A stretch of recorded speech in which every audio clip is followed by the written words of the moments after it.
What happens when Hollywood's most beloved entertainer walks onto one of morning television's biggest stages, only to face questions so disrespectful, so completely out of line, that the entire set erupts into chaos? It only took 49 seconds for George Stephanopoulos to turn what should have been a lighthearted promotional interview into the most uncomfortable television moment of the year. Jamie Foxx arrived at the Good Morning America studios that morning with nothing but good intentions. He was there to talk about his latest project, to share some laughs with America over their morning coffee, to remind everyone why they fell in love with his talent in the first place. The makeup was perfect, the suit was sharp, and Jamie's signature smile was ready to light up living rooms across the country. But what he walked into was something nobody could have prepared for. The cameras started rolling, and the studio audience applauded as Jamie took his seat across from George Stephanopoulos, with Robin Roberts and Michael Strawn flanking either side of the desk. The energy felt good at first. Robin smiled warmly at Jamie, welcoming him back to the show. Michael gave him a friendly nod, that easygoing charm both men shared, creating an instant connection. And then George opened his mouth. "So Jamie," George began, his tone already carrying an edge that seemed odd for a morning show, "let's address the elephant in the room. Your career has had some, let's say, questionable moments lately." Jamie's smile flickered for just a second. The audience shifted uncomfortably in their seats. Robin's eyebrows raised slightly, a clear signal that even she was caught off guard by the opening. "Questionable?" Jamie asked, his voice still friendly, but now carrying a note of confusion. "I'm not sure what you mean, George. I've been working on some amazing projects, spending time with my family, just living life." George leaned forward, and there was something in his posture that read as confrontational rather than curious. "Well, there have been rumors, stories, people talk, Jamie. And when people talk, we have to ask the hard questions. That's journalism." Michael Strawn jumped in quickly, clearly trying to redirect the conversation. Hey, George, come on now. Jamie came here to talk about his new film. Why don't we focus on that? Tell us about the movie, Jamie. I heard it's incredible." Jamie turned gratefully toward Michael. They're ready to pivot into safer territory. "Thank you, Michael. Yes, the film is something I'm really proud of. We shot it over 6 months, and the cast and crew put their hearts into every single scene. It's about redemption, about second chances, about second chances," George interrupted, his voice dripping with implication. "That's interesting, considering you've needed quite a few of those yourself, haven't you?" The studio went quiet. Not the good kind of quiet where everyone is listening intently to a great story. This was the awkward, uncomfortable quiet where everyone knows something wrong just happened, but nobody knows quite how to respond. Robin Roberts, ever the professional, tried to smooth things over. "George, I think we should let Jamie finish talking about his film. Our viewers are excited to hear about it." But George wasn't backing down. He shuffled some papers on his desk, making a show of looking at notes that may or may not have actually existed. "I have questions that America wants answered, Robin. Real questions. Hard questions." Jamie's jaw tightened. You could see him making a choice in real time, deciding whether to walk away or stand his ground. He chose to stand his ground. "George, I came here in good faith," Jamie said, his voice calm but firm. "I came here to have a conversation, to connect with people who have supported me throughout my career. If you have real questions, ask them. But don't sit there and make vague accusations without giving me a chance to respond properly." "Fair enough," George said, but his tone suggested fairness was the last thing on his mind. "Let's talk about your personal life. Let's talk about the choices you've made. Let's talk about whether someone like you deserves the platform you have." The audience gasped. Literally gasped out loud. Michael Strawn's mouth fell open in shock. Robin Roberts shook her head in disbelief. "Someone like me?" Jamie repeated slowly, each word carefully measured. "What exactly does that mean, George?" "You know what it means," George shot back. You're a celebrity. You live in a bubble. You make millions of dollars while regular Americans struggle to pay their bills. And then you come on shows like this expecting us to fawn all over you like you're some kind of hero. Jamie sat back in his chair, and you could see the disappointment washing over his face. This wasn't about journalism. This wasn't about asking tough questions. And this was personal, and it was ugly. First of all, Jamie said, his voice rising slightly but still controlled, I've never asked anyone to fawn over me. I work hard. I've worked hard my entire life. I came from nothing, George. Nothing. I didn't grow up with connections or privileges. Everything I have, I earned. Every single thing. Robin tried again to intervene. Jamie, we love having you here, and I think our audience would really love to hear about... No, Robin, let him talk, George said dismissively, waving his hand at his co-host, like she was an annoying interruption. Let's hear the sob story about how hard he worked. I'm sure it's very inspiring. Michael Strawn stood up from his seat. Actually stood up. George, man, what are you doing? This isn't okay.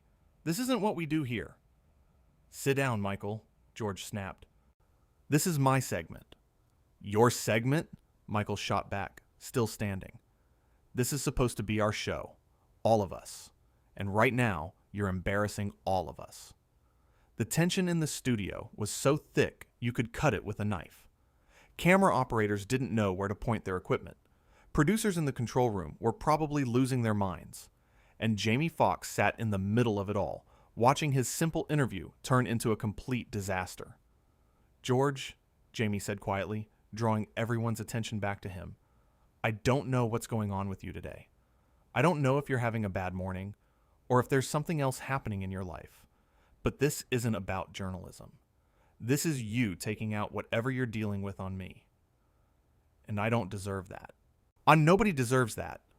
Don't psychoanalyze me, George fired back. You don't know me. You don't know anything about me. You're right, Jamie agreed. I don't know you, but I know disrespect when I see it.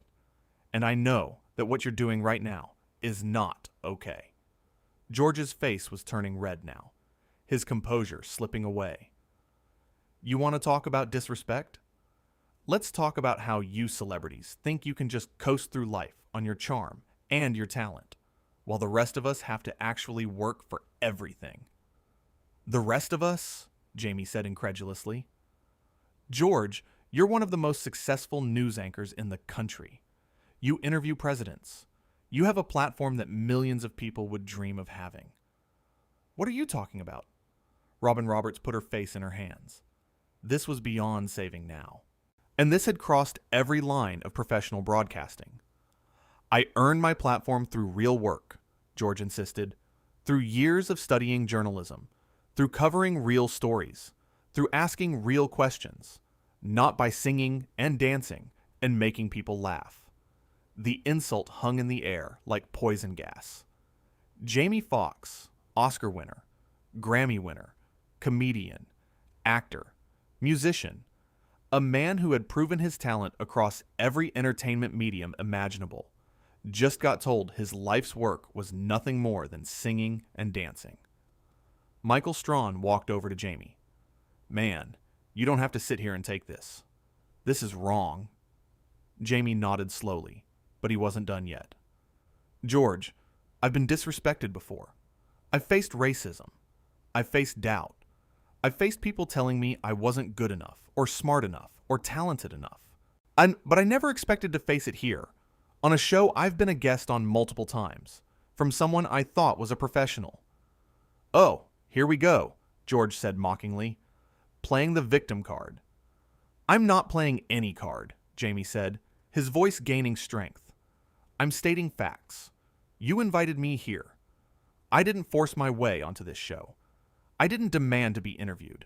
Your producers called my team, asked if I would come on, told me it would be a fun conversation about my new project. And instead, you've spent the last several minutes attacking me for no reason. Robin Roberts finally found her voice again, and it was sharp with anger. George, you need to apologize. Right now. This has gone too far. I don't need to do anything. George said stubbornly. I'm asking the questions that need to be asked. No, Jamie said, standing up from his chair. You're not asking questions. You're making accusations. You're being hostile. And you're doing it on live television, where I can't even properly defend myself without looking like I'm the problem. The audience started murmuring among themselves. Some were pulling out their phones, undoubtedly recording what they could of this disaster. This was going to be all over social media within minutes. If you can't handle tough questions, maybe you shouldn't be doing interviews, George said coldly. Jamie laughed, but it was a laugh of disbelief rather than humor. Tough questions? George, you haven't asked me a single real question. You've just thrown insults and made implications. There's a difference between journalism and whatever this is. Michael Strawn moved closer to the desk. George, seriously, man. You apologize. Make this right. I will not apologize for doing my job, George stated firmly. Your job is to make guests feel attacked and disrespected, Jamie asked. That's what they pay you for? Because I've been on a lot of shows, George. A lot of them. And I've been asked tough questions before. Real tough questions. Questions about my choices, my career, my life. But those journalists asked them with respect. They asked them because they genuinely wanted to understand, not because they wanted to tear me down on television. Robin Roberts stood up too now. We need to go to commercial. We need to stop this right now.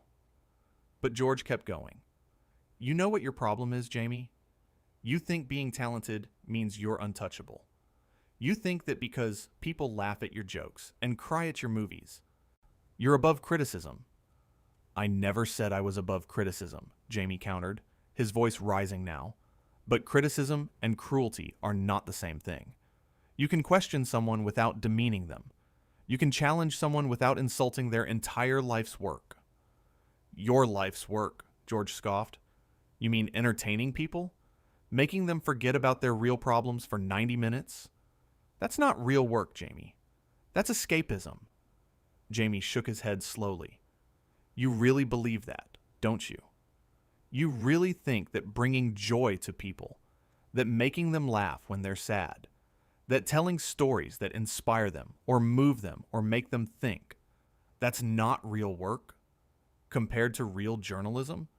Compared to uncovering truth and holding people accountable? No, it's not, George said flatly.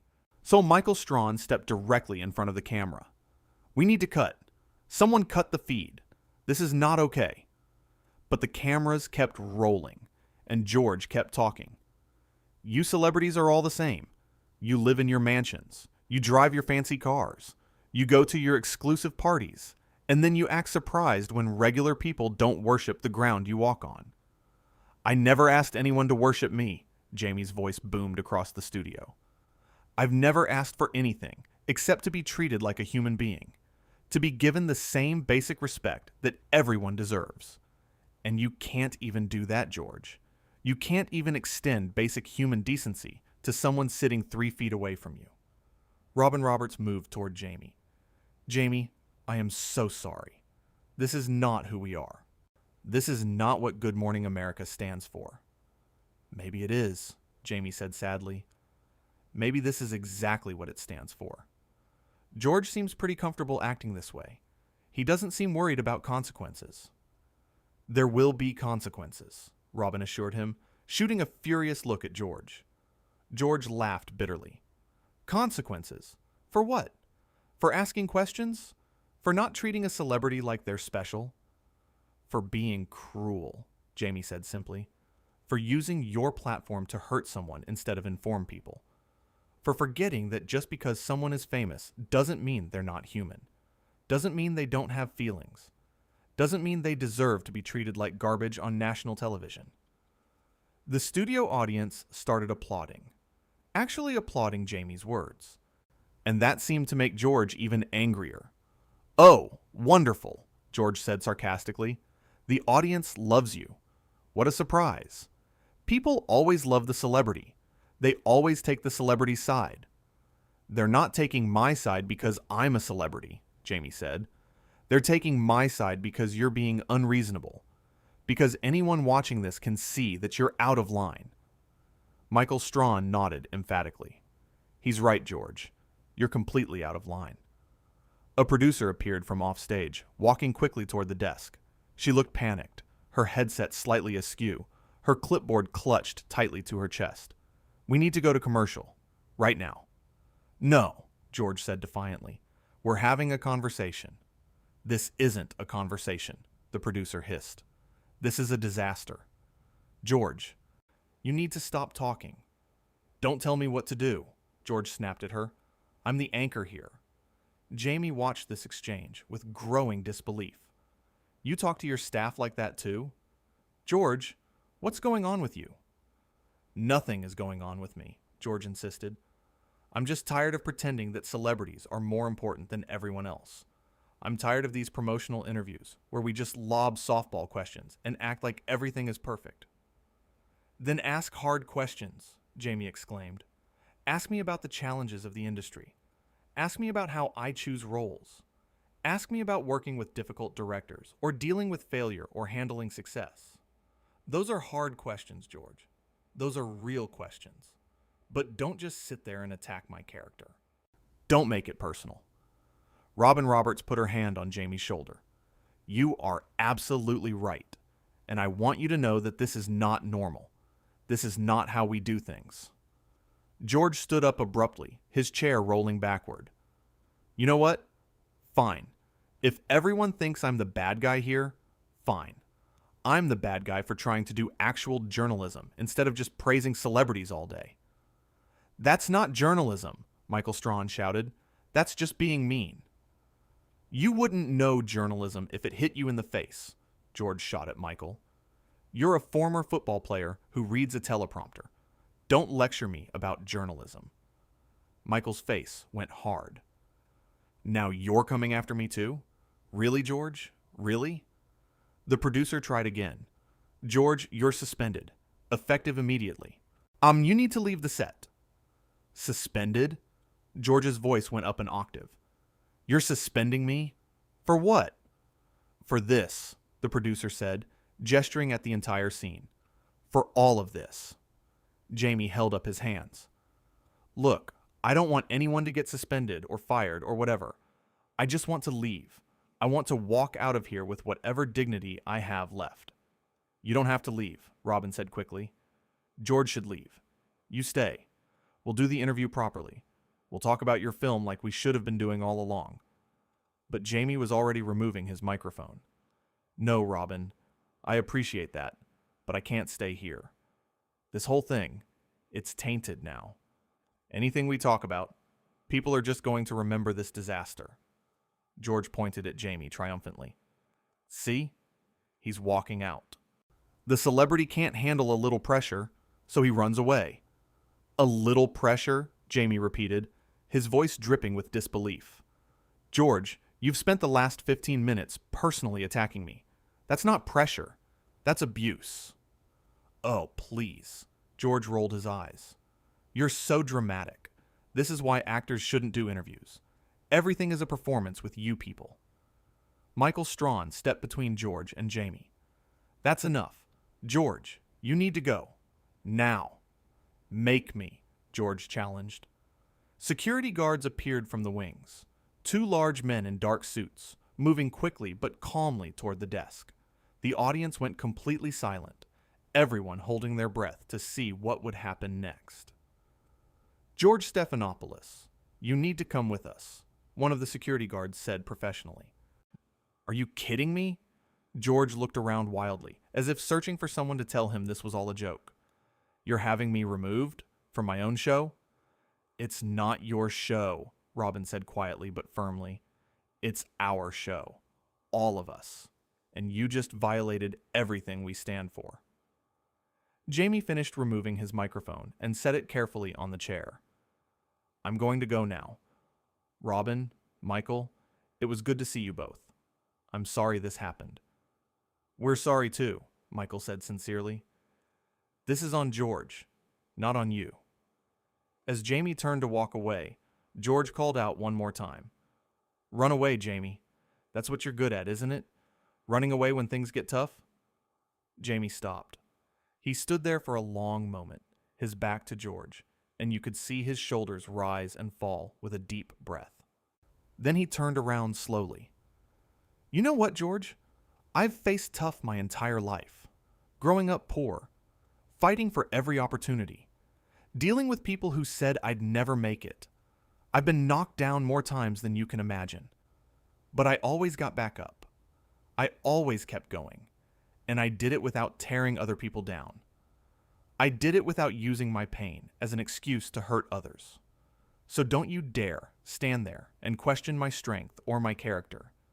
You don't know me. You don't know what I've overcome. And honestly, after today, I don't want you to know me. Because I don't associate with people who think cruelty is the same thing as courage. The audience erupted in applause.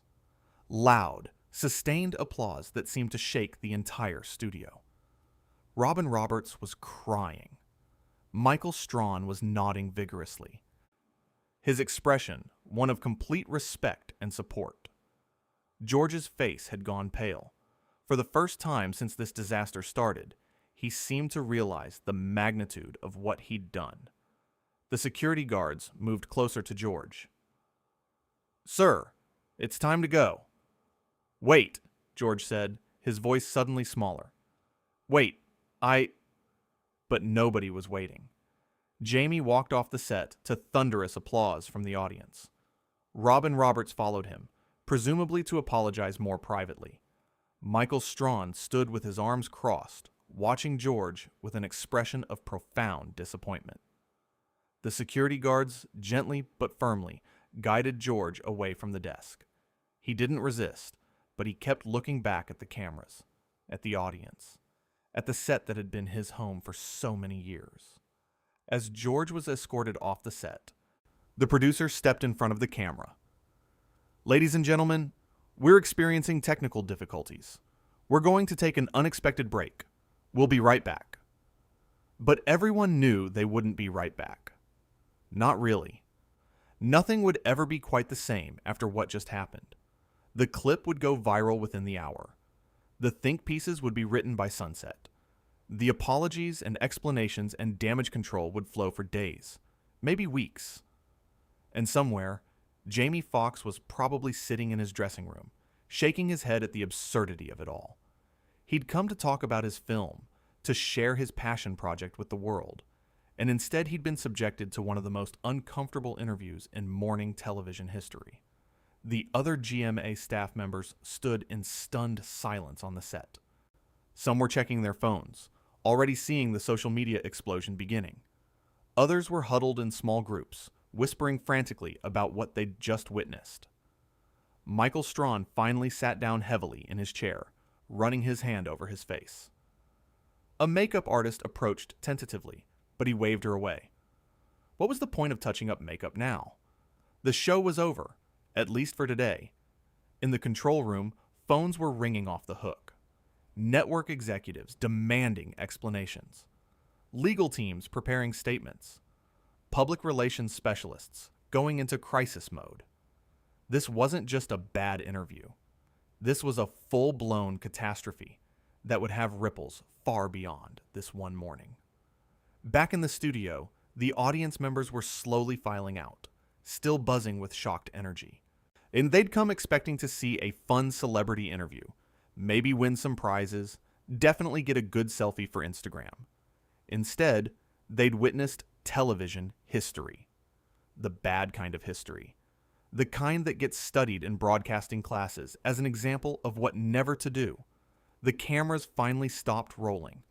The red lights blinked off one by one. And the Good Morning America studio, usually filled with warmth and light and the promise of a new day, felt cold and dark and profoundly sad. Jamie Foxx's car pulled away from the building 20 minutes later. He didn't speak to anyone else, didn't give a statement, didn't stop for photos or autographs from the fans who'd gathered outside, hoping to catch a glimpse of their favorite star. He simply got in the car and left, leaving behind the wreckage of what should have been a simple, pleasant interview. Robin Roberts returned to the set minutes later, Her eyes still red, but her composure mostly regained. She looked at Michael, and without words, they both understood. They'd been part of something ugly, something that went against everything they believed morning television should be. "How is he?" Michael asked quietly, referring to Jamie. "Shaken," Robin replied. "Hurt. Disappointed. He kept apologizing to me. Can you believe that? He was apologizing to me, like any of this was his fault." Michael shook his head. "That man has more grace than most people could manage, walking into that ambush and still managing to take the high road." "George crossed every line," Robin said, her voice hardening. "Every single line. I've worked with him for years. And I've never seen anything like that." A junior producer approached them nervously. "Robin, Michael, the network wants you both to record a statement." "It's already out of control," Michael said, holding up his phone. The screen showed Twitter exploding with clips of the interview, hashtags trending, people demanding answers. Back in his office, George stared at his own phone, watching his professional reputation crumble in real time. Comments rolled in by the thousands. Former fans expressing shock. Fellow journalists questioning his methods. Celebrities rallying around Jamie.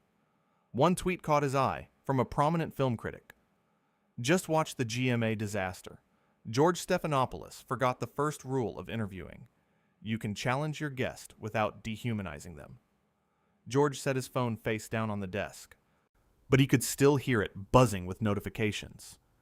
Each buzz felt like another nail in the coffin.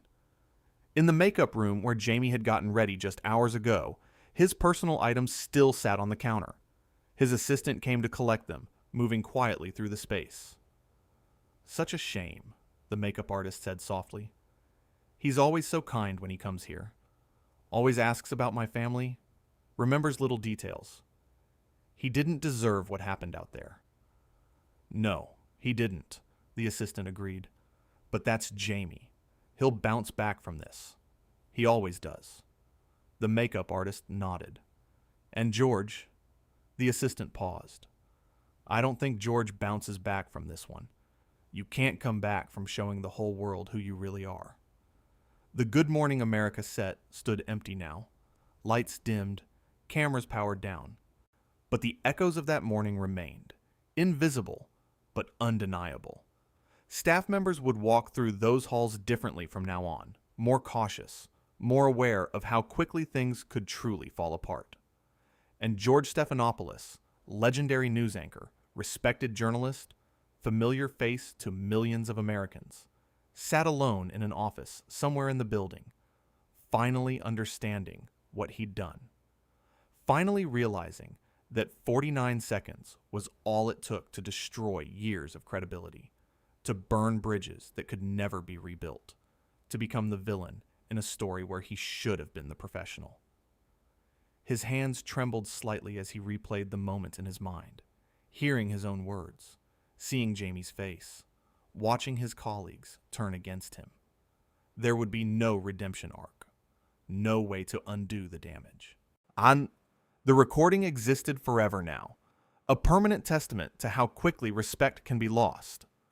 All because he forgot that behind every celebrity, there's a human being who deserves dignity, regardless of how many cameras are watching. The moment would define him now, eclipsing decades of work in mere minutes, a cautionary tale told and retold.